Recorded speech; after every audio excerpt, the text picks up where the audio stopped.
Einstein একবার বলছিলেন যে পৃথিবীর সবচেয়ে বোকা লোকটির সঙ্গে সবচেয়ে ধূর্ত লোকটির যখন পরিচয় ঘটে তখন ধর্মের উদ্ভব হয়। আসলে ব্যাপারটা ওভাবে না দেখলেও এখন গোটা পৃথিবীতেই রাজনীতি এবং ধর্ম, বলতে গেলে রাজনীতিবিদরা ধর্মকে তাদের নিজেদের মতো করে একটা পিকুলিয়ার রকম ব্যবহার শুরু করেছেন। এটা নির্বাচন আসলে আরে অনেক বেশি রকম। সেটা ধরেন আমেরিকাই বলেন, ভারতেই বলেন, আর আমাদের বাংলাদেশেই বলেন।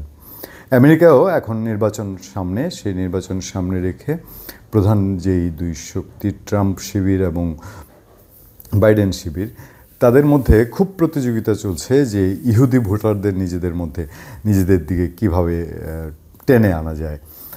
সেই জায়গায় বাইডেন শিবিরের এতদিন ইহুদিদের সমর্থন খুব বেশি পেয়ে এসছে, কিন্তু সেটা এবার নড়েচড়ে উঠেছে বলেই আলোচনা আছে অন্তত। আবার বাংলাদেশের নির্বাচন আসলেই নানান সময় নানান রকম, ইভেন নেতা নেত্রীদের গেট আপ, ড্রেস আপ, সেগুলো পর্যন্ত চেঞ্জ হয়ে যায়। এটা একটা আজগুবি কাণ্ড কারখানা।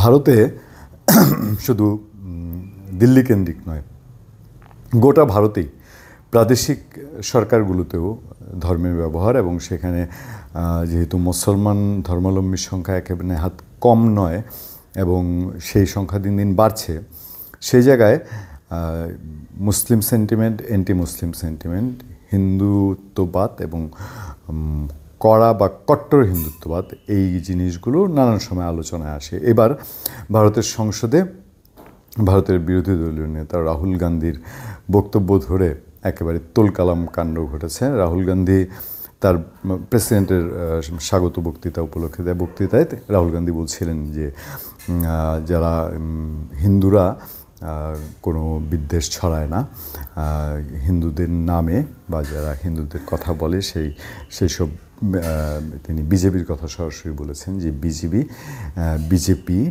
ভারতীয় জনতা পার্টি, তারা হচ্ছে হিংসা, বিদ্বেষ এবং হিংসা ঘৃণা ছড়ায় এবং অসত্য কথা বলে। এটার পরই বিজেপির যারা সংসদ সদস্য তারা সাংঘাতিক রকম সংসদে হইচই করেন। এমনকি ভারতের প্রধানমন্ত্রী নরেন্দ্র মোদী, তিনিও তার চেয়ার ছেড়ে উঠে ক্ষোভ প্রকাশ করেন। তিনি বলেন যে এটা পুরো গোটা হিন্দু সমাজকে একটা এরকম ঘৃণা এবং হিংসার বলে রাহুল গান্ধী আখ্যায়িত করছেন।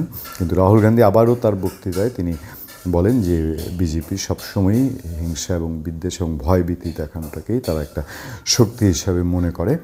এবং তিনি প্রসঙ্গক্রমে রাম মন্দিরের কথা টেনেছেন। রাম মন্দির বলেছেন যে রাম মন্দির ভাঙতে গিয়ে সেখানে অনেক গরিবকে উচ্ছেদ করা হয়েছে, যাদেরকে ক্ষতিপূরণ দেওয়া হয়নি, এবং প্রচুর হিন্দুদের উপরেও অত্যাচার করা হয়েছে। এবং তিনি বলছেন যে যারা অরিজিনালি হিন্দু প্র্যাকটিস করেন বা হিন্দু ধর্মাবলম্বী, তারা কখনো হিংসা বিদ্বেষের প্রতি যায় না। তারা সবসময় শিবের যেই আদর্শ, সেই আদর্শের প্রতি শ্রদ্ধাশীল থাকে।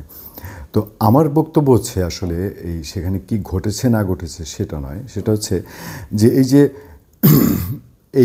এই উপমহাদেশেও প্রয়োজনে অপ্রয়োজনে এবং প্রতিপক্ষকে ঘায়েল করার জন্যে ধর্মকে ব্যবহার, এবং ধর্মকে এমন ন্যাক্কারজনকভাবে ব্যবহার ধর্মীয় আনুষ্ঠানিকতাগুলোতে।